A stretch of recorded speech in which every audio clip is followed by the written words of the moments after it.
body is your unconscious mind.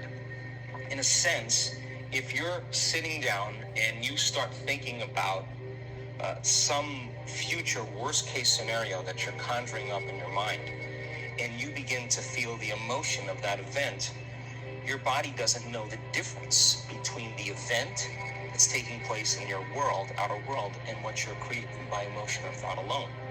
So most people then, they're constantly reaffirming their emotional states. So when it comes time to give up that emotion, they can say, I really want to do it. But really the body is stronger than the mind because it's been conditioned that way. So the servant now has become the master. And the person all of a sudden, once they step into that unknown, they'd rather feel guilt and suffering because at least they can predict it. Being in the unknown is a scary place for most people because the unknown is uncertain. And people say to me, well, I can't predict my future. I'm in the unknown, and I always say the best way to predict your future is to create it. Not from the known, but from the unknown. What thoughts do you want to fire and wire in your brain? What behaviors do you want to demonstrate in one day? The act of rehearsing them mentally, closing your eyes, and rehearsing the action. Rehearsing the reaction of what you want? Or the action of what you want. By closing your eyes and mentally rehearsing some action. If you're truly present, the brain does not know the difference between what you're imaging and what you're experiencing in 3D world. So then you begin to install the neurological hardware in your brain to look like the event has already occurred. Now, your brain is no longer a record of the past. Now it's a map to the future. And if you keep doing it, priming it that way, the hardware becomes a software program. And who knows, you just may start acting like a happy person. And then I think the hardest part is to teach our body emotionally what the future will feel like ahead of the actual experience. So what does that mean? You can't wait for your success to feel empowered. You can't wait for your wealth to feel abundant. You can't wait for your new relationship to feel love, or your healing to feel whole. I mean, that's the old model of reality, of cause and effect, waiting for something outside of us to change how we feel inside of us. And when we feel better inside of us, we pay attention to whoever or whatever caused it. But what that means then is that from the Newtonian world, that most people spend their whole life living in lack, waiting for something to change out there. The moment you start feeling abundant and worthy, you are generating wealth. The moment you're empowered and feel it, you're beginning to step towards your success. The moment you start feeling whole, your healing begins. And when you love yourself and you love all of life, you'll create an equal. And now you're causing an effect. And I think that's the difference between living as a victim in your world, saying, I am this way because of this person or that thing or this experience. They made me think and feel this way. When you switch that around, you become a creator of your world. And you start saying, my thinking and my feeling is changing an outcome in my life. And now that's a whole different game. And you start believing more that we're creators of reality. If you're not being defined by a vision of the future, then you're left with the old memories of the past, and you will be predictable in your life. And if you wake up in the morning and you're not being defined by a vision of the future, as you see the same people and you go to the same places and you do the exact same thing at the exact same time, it's no longer that your personality is creating your personal reality. Now your personal reality is affecting or creating your personality. Your environment is really controlling how you think and feel unconsciously. Because every person, everything, every place, every experience has a neurological network in your brain. Every experience that you have with every person produces an emotion. So some people will use their boss to reaffirm their addiction to judgment. They'll use their enemy to reaffirm their addiction to hatred. They'll use their friends to reaffirm their addiction to suffering. So now they need the outer world to feel something. So to change then is to be greater than your environment, to be greater than the conditions in your world. And the environment is that seductive. So then, why is meditation the tool? Well, let's sit down, let's close our eyes. Let's disconnect from your outer environment. So if you're seeing less things, there's less stimulation going to your brain. If you're playing soft music or you have earplugs in, less sensory information coming to your brain. So you're disconnecting from your environment. If you can sit your body down and tell it to stay like an animal, stay right here. I'm going to feed you when we're done. You can get up and check your emails. You can do all your texts. But right now, you're going to sit there and obey me. So then, When you do that properly, and you're not eating anything or smelling anything or tasting anything, you're not up experiencing and feeling anything, you would have to agree with me that you're being defined by a thought, right? So when the body wants to go back to its emotional past, and you become aware that your attention is on that emotion, and where you place your attention is where you place your energy, you're siphoning your energy out of the present moment into the past, and you become aware of that. And you settle your body back down in the present moment, because it's saying, well, it's 8 o'clock. You normally get upset because you're in traffic around this time. And here you are sitting, and we're used to feeling anger, and you're off schedule. Oh, it's 11 o'clock, and you usually check your emails and judge everybody. Well, your body's looking for that predictable chemical state. And most people, when they have a thought, they just think that that's the truth. And I think one of my greatest realizations in my own journey was, just because you have a thought doesn't necessarily mean it's true. So if you think 60 to 70,000 thoughts in one day, and we do, and 90% of those thoughts are the same thoughts as the day before, and you believe that your thoughts have something to do with your destiny, your life's not going to change very much, because the same thought leads to the same choice, the same choice leads to the same behavior creates the same experience, and the same experience produces the same emotion. And so then the act of becoming conscious of this process to begin to become more aware of how you think, how you act, and how you feel. It's called metacognition. And so then, why is that important? Because the more conscious you become of those unconscious states of mind and body, the less likely you're going to go unconscious during the day. And that thought is not going to slip by your awareness unchecked, because it means to know thyself. And the word meditation means to become familiar with. It's so important, just like a garden. If you're planting a garden, you got to get rid of the weeds. You got to take the plants from the past year and you got to pull them out. The rocks that sift to the top that are like our emotional blocks, they have to be removed. The soil has to be tenderized and broken down. We have to make room to plant a new garden. So primarily, we learn the most about ourselves and others when we're uncomfortable. Because the moment you move into that uncomfortable state, normally a program jumps in. When that program jumps in, it's because the person doesn't want to be in the present. Personality creates your personal reality. And your personality is made up of how you think, how you act, and how you feel. So the present personality who's listening to this little video has created the present personal reality called your life.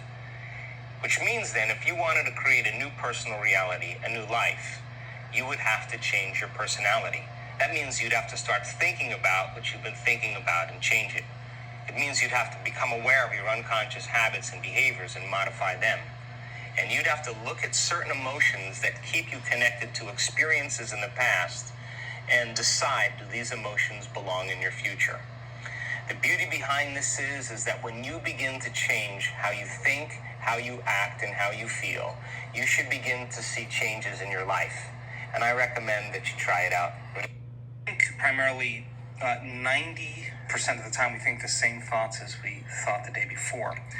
The challenge with that is the thought that you keep thinking over and over again becomes a belief. And nerve cells that fire together wire together. So the more nerve cells fire, the more they develop long-term relationships, and the more hardwired they become. The more hardwired they become, the more automatic they are. The more automatic they are, the more unconscious they become. So the process of change really requires becoming conscious of your unconscious thoughts, which means just because you have that thought doesn't necessarily mean it's the truth.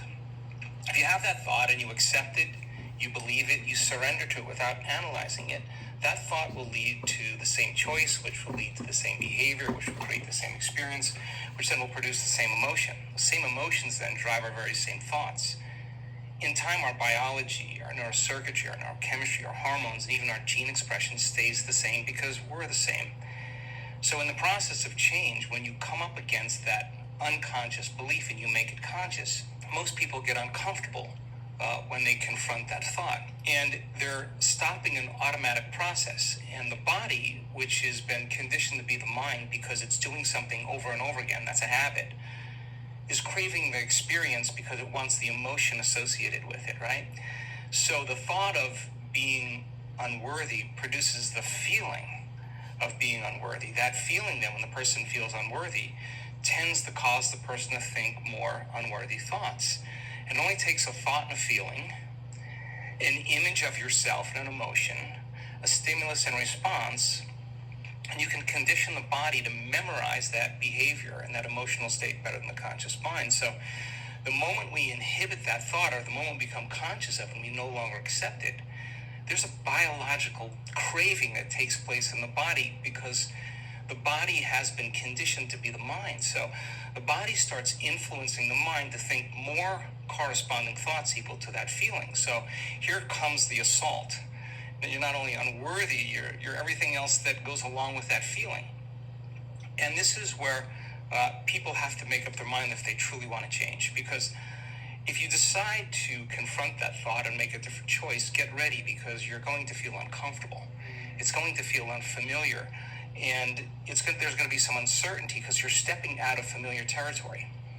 You're stepping out of the known and you're stepping into the unknown. Now, this is really when you leave the bleachers and you get on the playing field, because the brain immediately looks around in its environment to see if anything's changing because you're changing, and you see that nothing in your world is changing because you actually haven't fully changed yet. So the moment we look for evidence in our life and we don't see it, sooner or later, most people accept that thought, which leads to the same choice, which creates the same behavior, which creates the same experience, that produces the same feeling. And then they say, oh, this feels right to me. No, that feels familiar, because you've just returned back to the known self.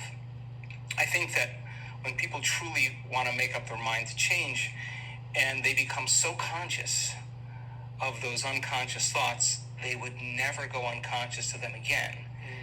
That's the moment the body is being reconditioned to a new mind. If you inhibit that choice, that leads to that habit or that behavior. A habit is when you've done something so many times, the body knows how to do it better than the brain. Now you're stopping the body from being on its automation, on autopilot. And if the body's craving the feeling of unworthiness and you're stopping the body from feeling that way, and you're aware in your life how you speak, you're aware in your life how you're feeling, and you're checking in, you're saying, do I really want to feel this way? This is that river of change where you're going from the old self to the new self. So it makes sense then, if those principles in biology work in that way, they could actually work in our favor. So if you said, okay, I'm going to sit down for a few minutes, I'm going to become so conscious of my unconscious self, my unconscious personality, that victory today would not be going unconscious to those thoughts, behaviors, and emotions. Okay, let me get so familiar with them that I don't go unconscious. Okay, I got that down. Now, what thoughts do I want to fire and wire in my brain? And if a belief is a thought that you keep thinking over and over again, with intention and with attention, you'll switch on that prefrontal cortex and assign meaning to the act and start installing new circuits in your brain. If you keep doing it over and over again, it becomes more hardwired, it becomes more automatic, and now you're installing a new belief that you are worthy of love, you are worthy of abundance, you are worthy to heal, whatever that is. That's the thought you do want to believe in. And when it matters the most is when it's the hardest. Because if you don't have the circuitry in place, you'll default back to the old programs, right? So then, if you said, how am I going to be in my Zoom calls today? How am I going to be in traffic today? How am I going to be with my ex, my coworkers? And you started thinking about and rehearsing how you were going to act in certain situations. The brain actually doesn't know the difference between the real life experience and what you're imagining. The research on mental rehearsal shows that the brain will look like in time that it's already had the experience and it's vacant of the experience. Now, keep firing and wiring those circuits and you're going to begin to behave that way. So now you're installing circuitry now to use in your life to get your behaviors to match your intentions. If you said, how would it feel to feel worthy of love? How would it feel to be grateful for life? How would it feel to be worthy of abundance? And you said, I'm going to teach my body emotionally what this feels like before the manifestation of the event. You're not waiting for your life to change to feel worthy. You're actually changing your life by becoming worthy. You're generating abundance. You're generating love. You're creating an elevated emotion. Now, our data is so compelling because when you truly begin to elevate your emotional state, and you could really lock in, to those elevated emotions, your body is so objective that it actually believes that it's living in a whole new environment before the environment changes. In other words, the body's believing it's in that new future. And if the environment signals the gene, and it does, and the end product of an experience in the environment is an emotion, you're actually signaling genes ahead of the environment, and your body will begin to become conditioned to a new mind. Now think about this. If you did that every day, the word meditation literally means become familiar with. You become familiar with your old self, you become familiar with your new self, and you say, I'm not getting up until I feel this feeling. And then you say, I want to be able to bring this feeling up whenever I want. I'm going to keep remembering this feeling over and over again. It only takes a thought and a feeling, an image of the future, and emotion, a stimulus and response. You can condition your body to believe it's living in a whole new life. And when you feel the emotions of your future, something amazing happens. You're no longer in lack or separation, so you're no longer looking for the event to take away that feeling of lack or separation. Your body's actually believing it's in the event. And so then you're not looking for it. You feel like it's already happened. Get ready, because that's when your life begins to change. And so we've discovered that if you're actually practicing this and you immersed yourself in that experience fully for 7 days, the amount of metabolic and biological changes that will take place in your body will be so significant that your body will actually believe it's living in that future. And yet, most of the people that come to our workshops are literally in a ballroom. There's nothing really exciting happening in the environment, but their body's believing they're living in a whole new life. And so one thought leads to a choice, which leads to a behavior, which creates an experience that produces an emotion. So then new information, new knowledge begins to cause you to think differently. If you can remember that knowledge and begin to make a different choice because you want to experience the truth of that information, you'll have to behave differently. And when the experience occurs and you feel the feeling of your abundance or wealth, I guarantee you're going to continue wanting to make the process of change something consistent in your life. It's an experiment. Life is an experiment. So if your personality creates your personal reality, and your personality is made up of how you think, how you act, and how you feel. If you keep thinking the same way, you keep acting the same way, you keep feeling the same way, your life is going to stay the same because you're the same. So the experiment is, okay, let me begin to think differently. So I got to remind myself how I do want to think, and I have to remind myself of how I no longer want to think, so I don't default and go unconscious. Let me remind myself how I'm going to behave so that I could actually get my behaviors to match my intentions. And let me remind myself of how I'm going to feel. If I'm able to succeed in that day, then there should be some change in my life. It's the experiment. And if it doesn't change, that doesn't mean the law doesn't work for you. It's just you're not that good yet. You just got to keep practicing, right? So the act of disconnecting from your life long enough to remind yourself of who you do want to be and who you no longer want to be, that experiment then is the experiment called life. Now, it's not that you react. The question is, how long are you going to react? That's the real question. Because, I react all the time. Everybody does. But if you're going to stay there and you're going to live in that emotional state, you will see life through that lens of that emotion, right? So now, it gets complicated because the stronger the emotion you feel towards certain people or problems in your life, the more you pay attention to them.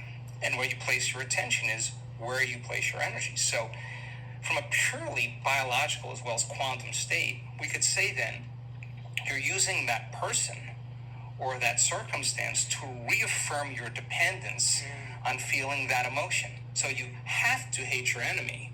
And if your enemy dies, you'll find another person to hate, because that is the response, right? So the body is the animal. It's been conditioned a certain way, and if it's been doing something and feeling something for an extended period of time, there's a modification of its receptor sites. It's needing those emotional states. So in the process of change, just be ready, because you're going to feel uncomfortable a lot of the time. Now, the question is, do you want to stay there?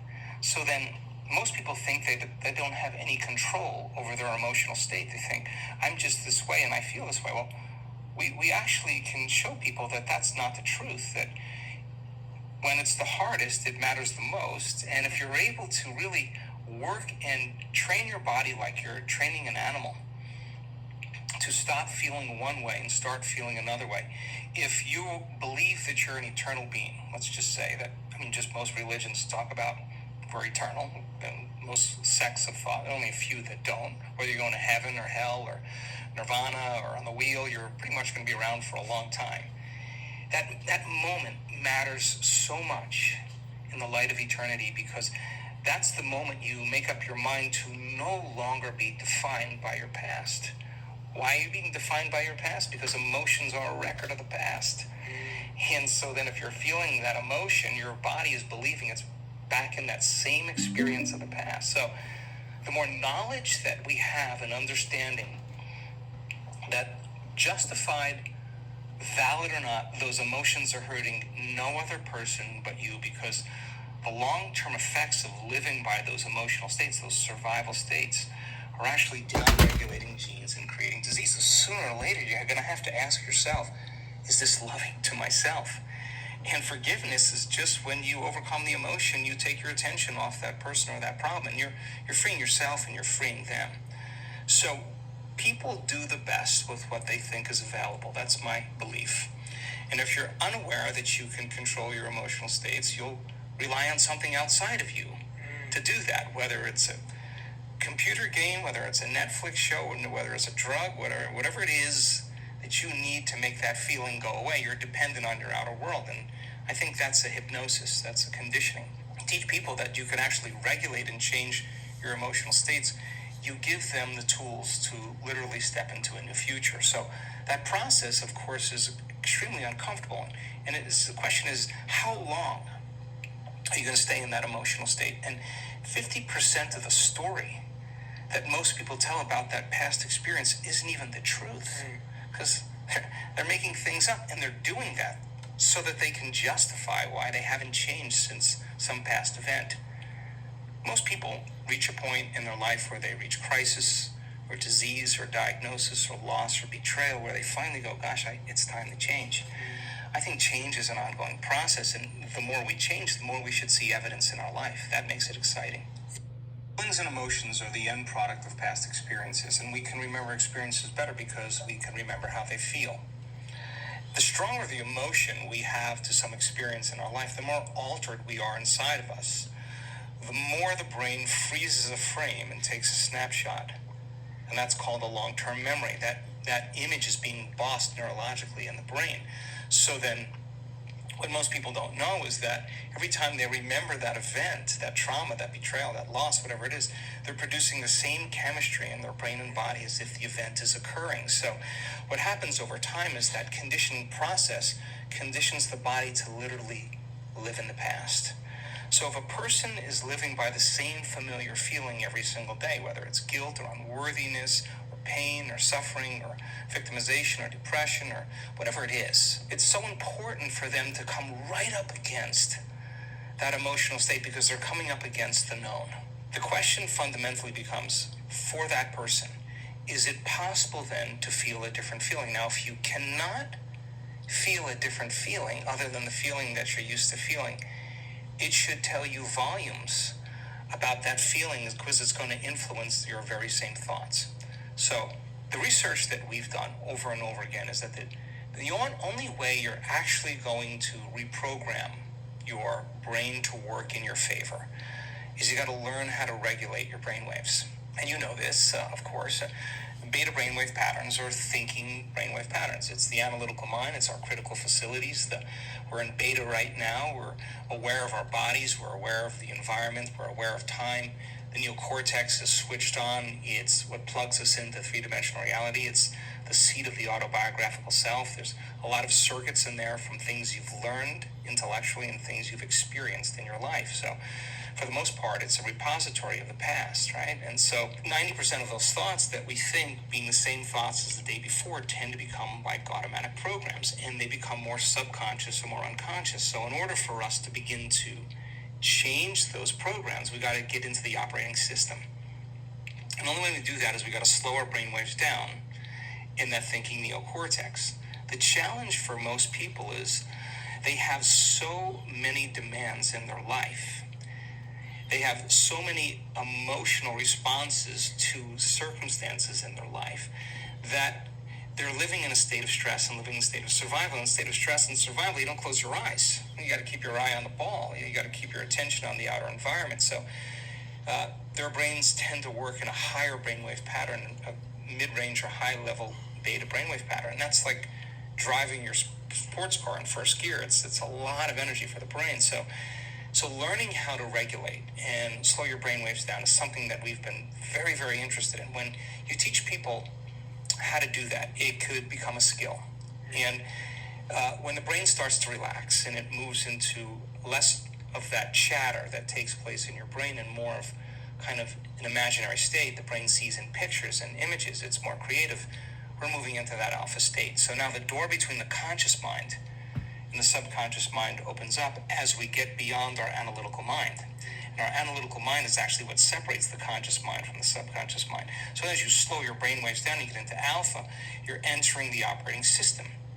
And that's where you can rewrite a new program. That's where you can rehearse a new script. That's where you can begin to plan your behaviors in an intentional way. If you can't change your brain waves, then it's like your computer running amok with all of those programs and you yelling at it, telling it to stop. You're not in the operating system. Some people can get to the point where they're so relaxed that the body's in a light sleep, and yet they're conscious and awake, and now they're in this theta brainwave pattern. And in theta, that's a hypnotic state. We're very suggestible to our thoughts. We're very suggestible to information in that state.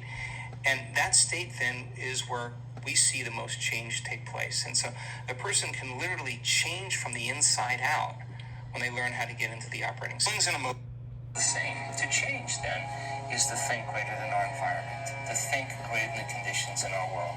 The hardest part about change is not making the same choice as you did the day before. When you decide to make a different choice, whether it's to change something that you eat or to exercise or to no longer react to certain people or conditions in your life, remember, you're going to feel uncomfortable. Now, that's not a bad thing. That's actually a good thing. That means you're in the unknown. And when you step into the unknown, you're going through dramatic changes in your own personal biology.